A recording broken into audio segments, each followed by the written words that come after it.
Yo, what up guys? Another day, another clash. Dahil bidang-bida ngayon ang thrower na troop dahil nga sa pagkaka-buff nito recently, magpapakita ko sa inyo ng mga different attack strategies gamit tong thrower na troop sa Legend Modifier. So, nasa Electro League pa lang yung main account ko dito, pero ang gagawin ko, aatakihin ko na lang yung mga bases ko, yung mga layouts ko na isaset natin sa Legend Modifier. Okay, mag-start tayo dito sa Mass Throwers and Mass Totem Spells. I-check natin. Subukan natin sa Legend Modifier.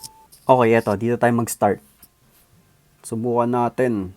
Saan kaya ako magdadrop ng lag launcher dito?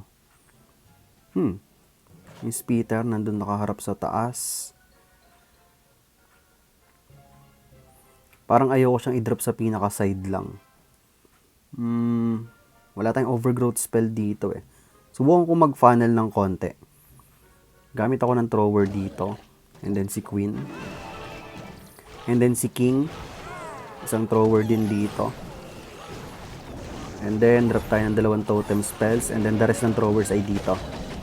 With healers and warden. Drop tayo ng totem spell ulit. And then, lag launcher. Si RC, sama natin kay King. Drop tayo dito ng totem spell para kay Queen. Another totem spell dito para sa King and RC. Okay. Medyo goods tayo dito. Parang kailangan ko nang gamitin yung ability ng RC dito. Okay, gamitin na natin yung ability ni RC. Yung King, gumamit na ng Spiky Ball. Okay lang yan. Totem natin tong gitna. Totem spell natin tong kanan. Another totem spell sa gitna. Si Queen, goods pa naman siya dyan. Si RC, bigyan natin ng to. Ay, late na ako! Late na yung totem spell ko dun. Sorry. Okay, totem spell dito sa may King. Defending King.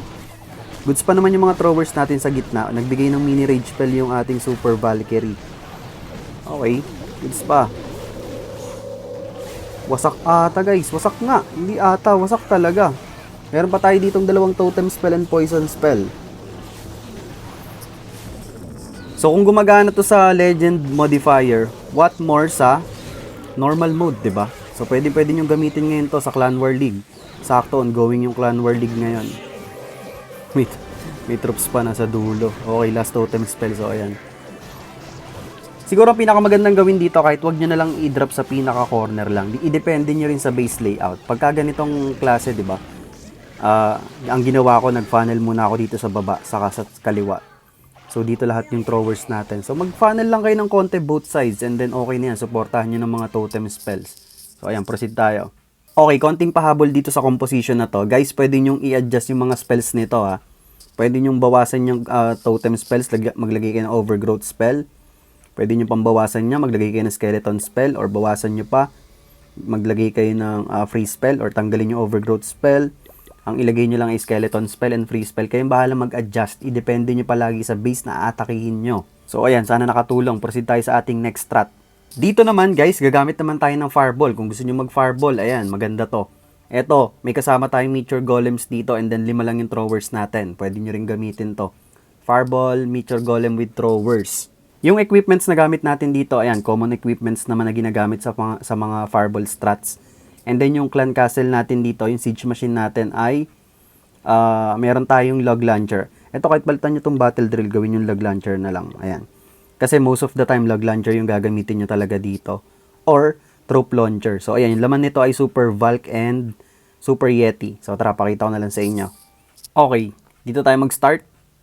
Again, pag ganitong mga fireball smash attacks, guys, huwag kayong maghangad or huwag kayong masyadong greedy sa fireball value. As much as possible, para lang makapag-form ng magandang pating sa inyong troops composition. Or kung ano man yung dala yung troops. Drop tayo dito ng Warden. Eto, tingin ko, fa-fireballin ko yung Monolith. Makukuha natin yung CC. Ilang invis ba to? 4? Teka lang, hintayin ko na lang kunin ng Warden tong Archer Tower para 3 lang. Okay. 1, 2, 3. And then fireball dito. Inbi natin si Warden. Baka mategi. Okay, goods. Nakuha natin yung clan castle doon. So ito, nakapag-form na tayo ng pating. Pwede na nating i-pull dyan yung ating Warden. Warden, dito ka. Hayaan mo na yung booger dyan. Drop na natin yung mga throwers. Warden Apprentice, 2 meteor golem. And then, ano kaya gagamitin ko? Log launcher? Hindi. troop launcher tayo dito. Si King drop ko sa may pinakakanan, and then troop launcher dito. Coco Balloons drop natin. Si RC, maya-maya ng konti. Baka mauna kasi siya. Uy! Uy! Uy! Bomb Hive! Kalma ka, Bomb Hive. Binabanatan yung warden natin. Wall breaker. Okay, drop na natin si RC dito. I-overgrowth natin tong rage. Ito. Yan, overgrowth muna natin. Masakit. Freeze nga natin to. And then gamit tayo dito ng rage. Teka lang. Sige, gamit tayo ng rage spell dito. Sana pumunta sa may Town Hall part. Boss, totem spell sa Revenge Tower and Guardian. Okay, goods pa tayo dito. Maganda yung na-form nating pating ng ating mga throwers and mature golems. Pwede nyo i-adjust yung troops dito, guys. Kayo bahala kung gusto nyo baguhin. Kung gusto nyo mas marami yung throwers nyo, gawin yung 2 piraso lang yung mature golems. Walang problema. Namatay pala yung queen natin sa gitna. Pero sige, okay lang. Goods lang yan. Meron pa tayo ditong isang totem spell saka poison spell. Drop na natin yung super barbs dito. Mahaba pa yung oras natin. Gamitin ko na dito yung ability ni RC, yung rocket spear. And then yung totem spell para dito sa may back end. Wait lang natin silang medyo lumapit-lapit. Ayan. Pwede na natin drop dito yung totem spell. So ayun, effective din to, guys. Again, nasa legend modifier tayo ha. Since overpower nga yung thrower ngayon, ayan, pwede nyo rin gamitin tong fireball, mature golem with throwers. Or fireball throwers lang mismo. Pwede rin. Lahat throwers gusto nyo, okay lang yun. Same mechanics lang yan. Alagaan nyo lang talaga yung mga timing nyo sa spells. And, yun nga, mga abilities ng heroes nyo. Okay, next, attack strat. Dito naman tayo sa RC Walk, Thrower Smash. So, ayan, pwede nyo rin gamitin to. Yung mga gusto ng RC Walk muna dyan. And then, Smash attacks, ito, pwede nyo gamitin. Again, kayo na bahala mag-adjust dito sa spells, sa troops. Kung gusto nyo bawasan yung thrower, magdagdag kayo ng Electro Titan or Meteor Golem or Root Rider, walang problema. Kayo bahala mag-modify niyan. Pagdating sa equipments, ayan, pwede nyo rin gawin si Warden dito naka Eternal Tomb and Rage Gem. Pero ako, susubukan ko dito ay Life Gem pa rin with Rage Gem. And then, eto sa King, Snake Bracelet, Spiky Ball, sa Queen, Digi, Magic Mirror Action Figure, sa RC, Matic, Rocket Spear, Spirit Fox, and then sa CC Troops, Super Bulk pa rin, saka Super Yeti, and then Troop Launcher and Siege Barracks yung naka-ready sa akin dito. Or Log Launcher if ever, depende sa base layout. So tara, subukan natin. Okay. Saan kaya tayo mag-start ng RC dito? Toxic base. Mga base layouts ko to pero hindi ko pa siya nasusubukan atakihin. Ngayon pa lang. Saan kaya tayo mag-RC walk? Ang layo ng Town Hall. Nakakatakot. Kung sa Town Hall na ako mag-entry, diba? Oo nga. Bakit hindi doon? Diba? Why not? So, dito tayo mag-start ng ating RC walk sa kanan. Hindi ko ata muna kailangang invi to. Sayang invi natin diba? Okay, nakatipid tayo ng isang invi. Ngayon, ito, kailangan na natin invi to dito. Na-late pa ako. Mamatay na yung Spirit Fox. Pero sige, ayun na, patay na. Aray mo. Opya! Sandali lang. Kalma lang. Sorry. Medyo sloppy. Sloppy. Meron pa tayong 2 invis dito. Okay. Ayoko na. Out na tayo dyan. So, paano tayo dito sa Town Hall part? Tanggalin muna natin itong mga extra defenses dito. Baka mag-split kasi yung troops natin. Okay. Drop na natin yung Ice Golem dito. And then Mass Throwers. Healers, Warden. Aray ko, nasa tapat pala tayo ng Splitter. Pero sige, hayaan mo na. Lag launcher ba? Hindi, troop launcher yung gagamitin natin dito. And then si Queen, sama na natin dyan. Si RC, sama na rin natin dyan. Si King dito sa taas. Medyo pulado na yung RC natin dito. Gamitin ko na yung Rocket Spear niya. Baka mamaya hindi pa natin magamit. Drop tayo dito ng Totem Spell. And then, Overgrowth Spell muna natin tong area na to. Okay, another Totem Spell sa Revenge Tower. Hindi pala. Goods pa tayo dito. Gamitin natin yung ability ng Queen. Pasaway yung Queen, guys. Pumunta sa baba. Nag-split siya. So, medyo naging magulo yung pating natin dito. Yung throwers natin, nagbabasag ng wall. Pero yun nga, overpower talaga yung throwers ngayon, guys. Basta masuportahan nyo lang ng spells to. Supporta natin yung Queen ng spell. Okay, poisonin natin to. Tapos nasa gitna, mamamatay si Warden. Invi natin.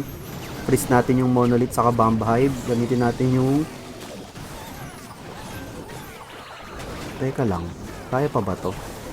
Seeking may ability pa. Marami pa tayong throwers dito sa may bandang gitna. Mamaya ako nagagamitin yung last totem spell. Gamitin ko na yung Spiky Ball dito. Nakalimutan ko na pala i-drop yung mga Coco Balloons, guys. Pero buti na lang, protektado yung mga healers dito. So kaya kayo na lang bahala mag-polish. Tignan nyo, medyo chaotic yung naging approach ko dito. Pero tignan nyo naman kung gaano kalakas yung throwers talaga. So ayan, pwede nyo rin gamitin to kung gusto nyo mag-RC walk. I-polish nyo na lang, medyo chaotic yung approach na ginawa ko eh. Pero yung mga batak talaga dyan mag-RC walk, smash attacks, matic, basic sa inyo to guys. So ayan, gumagana rin siya dito, RC walk, mass thrower smash sa legend modifier. So proceed tayo sa ating next attack strat gamit ang thrower. Okay, kung gusto nyo pa rin ng RC walk na strat guys, eto, in-adjust ko lang ng konti yung troops dito.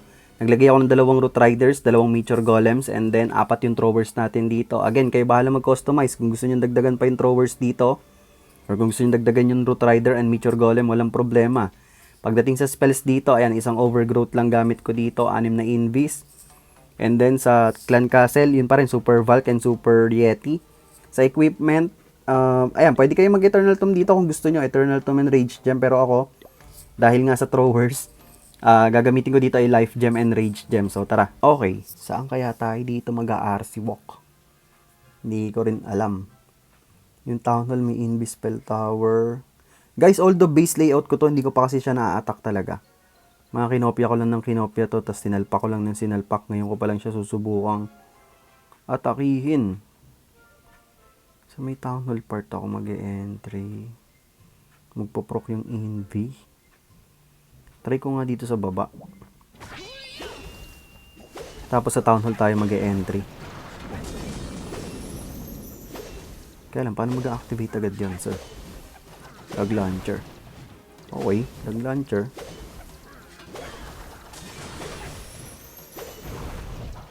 Fire Spitter, please. Okay, nice. Marami pa tayong invis dito. Mukhang maganda yung value ng RC walk natin dito, guys. Sana makuha pa natin yung Bomb Hive. Umaasa. Hindi, alam ko na para makuha natin yung Bomb Hive. Inbi natin yung Ricochet Cannon, 'di ba? Pwede 'yan. Iba-bypass mo na. Bawasan mo na lang gamit yung Electro Boots. Pray ko. O, 'di ba? Safe na safe pa dito yung ating RC. Makukuha pa natin yung Spell Tower. Ay, grabe. After ng Spell Tower, mamba out na tayo. Okay, bye. Tapos dito tayo sa may Town Hall part. Drop muna tayo ng Lag Launcher para mag-activate yung Invi Spell Tower. Ayan, drop na natin Ice Golem, Root Rider, Thrower, Healers, Warden, and then Throwers.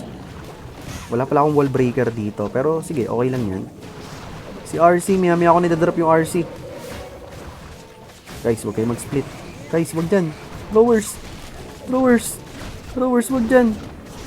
Throwers, please lang. Hindi natin. Naku, mid. Kumulit yung 2 thrower, guys. Drop na natin si RC dito. Si King sa taas. Si Queen, sama na natin dito. Teka, drop ako ng Totem Spell and then si Queen. Kumulit yung 2 thrower. Okay, sila na bahala maglinis sa baba. Okay, sige. Okay naman pala. Maganda naman pala yung plano nila. Sila na daw bahala dito sa may bandang baba. O, diba? Sige, kaya nyo na yan. Malakas naman kayo. Overpower kayo ngayon. Inbi natin yung Queen para ma-preserve natin yung kanyang ability. Okay. Uy! Sino binabanatan nung ano? Si King ata binabanatan kanina ng Monolith ah. Sige, okay lang. Sama-sama pa rin naman yung puwersa natin dito sa taas. Nasaan yung RC ko? Si RC... Maya-maya, hindi niya paabot yung Revenge Tower eh. Pero paano mo maaabot yan, sir? Diyan ka na pumunta Diyan ka na pumunta. Paano natin makukuha yung Monolith dito sa gitna na isolated? Hindi ko rin alam, sir. Gamit na lang tayo dito ng Totem Spell pang distract. And then, gamitin na natin ability ni RC. May Tornado Trap pa doon. Aray mo! Si Warden na tegi! Guys, kaya pa ba? Nasaan yung Queen natin? Gamitin natin yung Action Figure Magic Mirror. Kaya lang, may mga natitira pa dito sa baba. May free spell pa tayo. Kaya lang, di ko alam kung enough. Kung aabot yung oras natin. I don't know. Freeze natin to. Super Barb, Archer. Time failed, guys. 99 pa ata to, sir. Aray mo, 99 nga. Pero yun, at least napakita ko naman, hindi na natin uulitin kasi parang corny na. Kasi natake ko na tong base na to eh, 'di ba? So ayan naman. Gets nyo naman yung mechanics. Ayusin nyo lang yung RC walk nyo tapos yung funnel. Yung pating ng inyong Meteor Golem, Root Riders, and Throwers. Kayo bahala mag-adjust kung itigi ilang piraso sila. Okay, next attack strat. Ito naman ay Zap Quake, guys. Zap Quake, Thrower Smash. Meron akong dalawang Meteor Golems dito and then 6 yung Throwers. Walang problema kung gusto nyo tanggalin tong Meteor Golems. Gawin yung Throwers lahat. So, ayan, gawin na lang natin Throwers lahat. 11 na Throwers. Yun nga, pwede nyo gawing dalawang Meteor Golems or gusto nyo maglagay ng Valkyrie. Ng Root Rider pala or Electro Titan. Okay lang yan. Kayo bahala mag-adjust ng troops. Pero gawin na lang natin dito, Throwers lahat yung major troop natin. And then Zap Quake nga.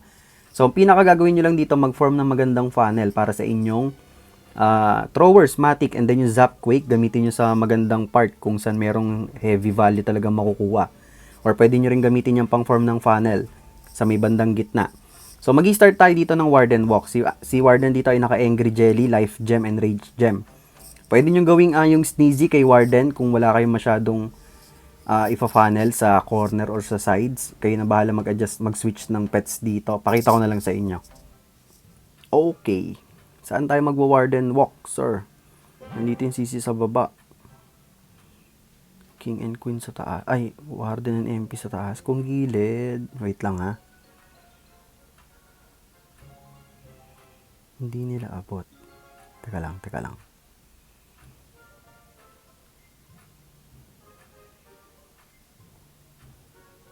Sige, dito na lang sa kaliwa. Sa kaliwa tayo. Balon muna, and then Warden, Healers. So, aalalayan natin ng Rage Spell si Tatang mamaya pag nakaka-receive na ng heavy damages. Or kung kailangan niya. Ready lang tayo. Yung Zap Quake dito, gagamitin ko na lang sa... Saan kaya, sir?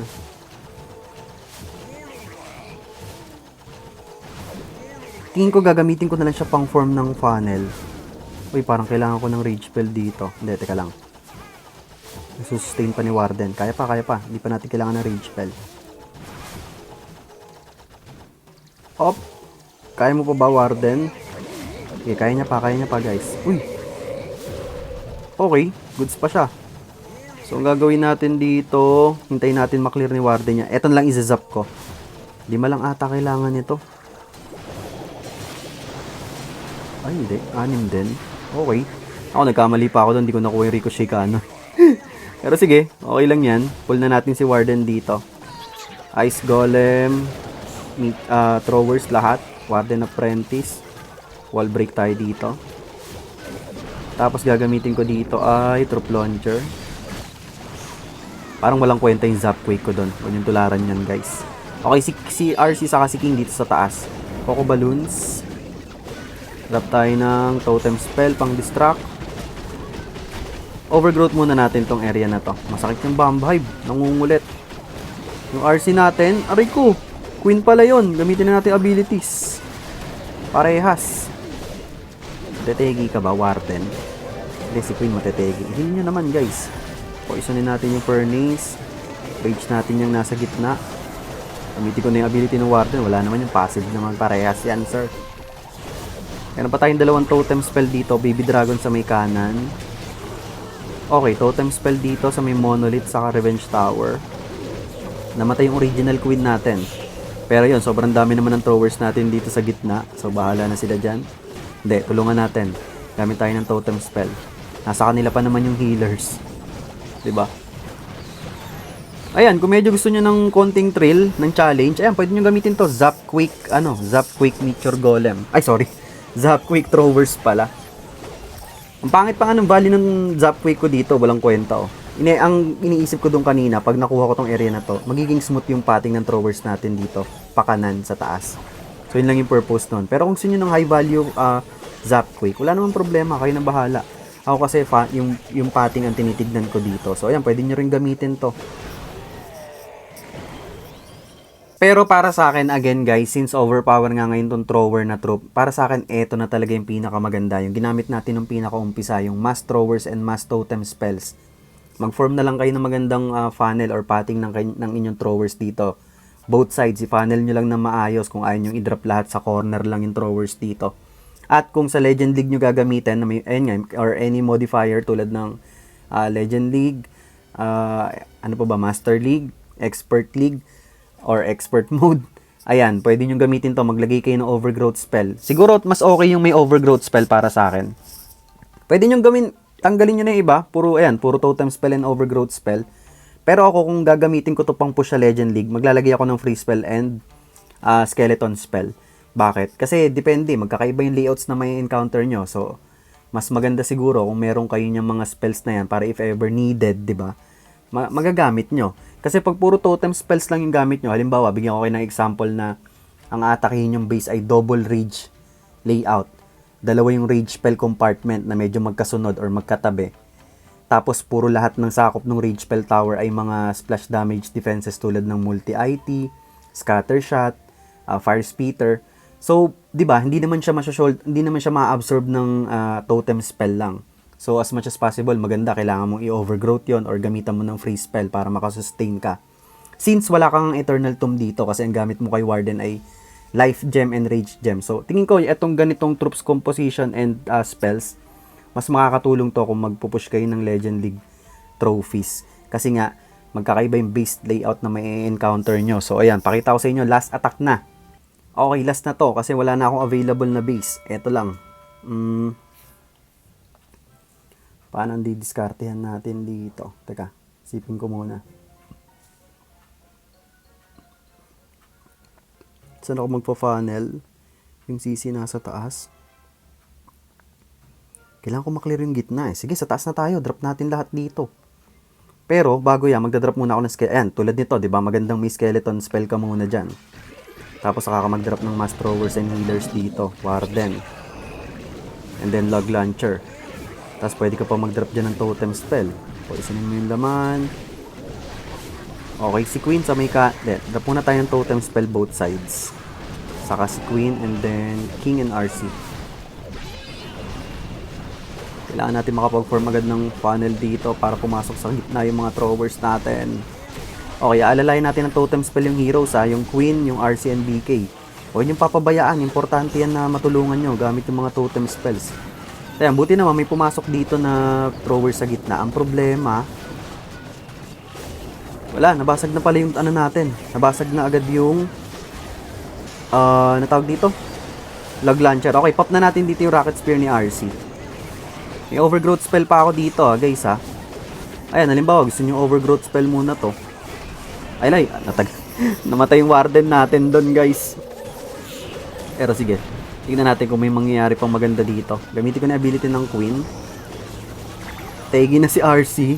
Si King, gamitin natin yung spiky ball. Town Hall part na lang naman to, guys Ang dami pa natin throwers sa taas, sa kanan, saka sa kaliwa. Meron pa tayong mga throwers dyan. And 5 pa yung totem spells natin dito pang support. Even though namatay yung ating guardian, yung warden dito, and then si RC. Tingnan nyo kung gaano ka-overpower to. Legend to, guys Legend modifier yan. Wala na tayo sa normal mode. Although mga bases ko tong binabanatan ko dito, lahat yan ay hindi ko pa na-attack. Mga kinopya ko lang yan ng mga nakaraan, guys. Tapos ito, ngayon ko lang siya binanatan gamit mga thrower strat. Ayan, may mga throwers pa dito. Plenty of time remaining. Kaya lang may invis spell tower dito. Gamitin natin yung totem spell dito pang distract. Okay, another totem spell pang distract. Guys, wag matetegi yung queen natin. Gamitin natin totem spell ulit pang distract. Uy! Wag! Monolith! Ayan, banata mo yung ano dyan. Banata mo yung totem spell. Kaya pa ba, guys? Nabuhay pa yung queen. Aray ko, tinapos nung defending MP. Pero ayun, aray ko, sakit ng throwers, guys. So, ayan, wasak pa rin. Diba? Ganitong strat ang may papayo ko sa inyo. Para hindi na kayo masyadong mahirapan. Mass throwers with mass totem spell. So, adjust nyo na lang yung spell. Depende sa base layout na atake niya. Pero yun nga, kung gagamitin nyo pang push ng trophies, mas marerecommend ko meron kayo kahit isang overgrowth spell and then the rest ay totem spells na. Kayo bahala. So, ayun, sana nakatulong sa inyo tong video na to, guys, para mag-explore ng mga iba't ibang attack strat. Kung may nakalimutan ako dito or hindi na isama, na kung yun man yung ginagamit nyo, ayan, i-comment nyo na lang sa baba para makatulong din sa mga ibang makakapanood nito. Again, magkakaroon tayo ng giveaway guys sa end of February. Ngayong month, end of the month, may mananalo na 2 winners ng tig 500 pesos each sa mga nagko-comments dito sa mga ina-upload nating videos daily. So, meron tayong sponsor na mamimili ng 2 comments sa inyo. Manggagaling sa mga nagko-comment sa baba, sa mga viewer natin. And then, ayun nga, ipopost ko na lang sa Facebook page ko yung ating magiging winners doon bago mag-end yung February. So, ayun, para tuloy-tuloy lang tayo. Kung nagustuhan nyo itong video na to, guys, please do like, share, and subscribe sa ating channel para dire-diretso tuloy-tuloy lang tayo. Malaking tulong at suporta sa akin yan. So, kita-kits sa ating next upload. GG's, peace out, clash on, brah!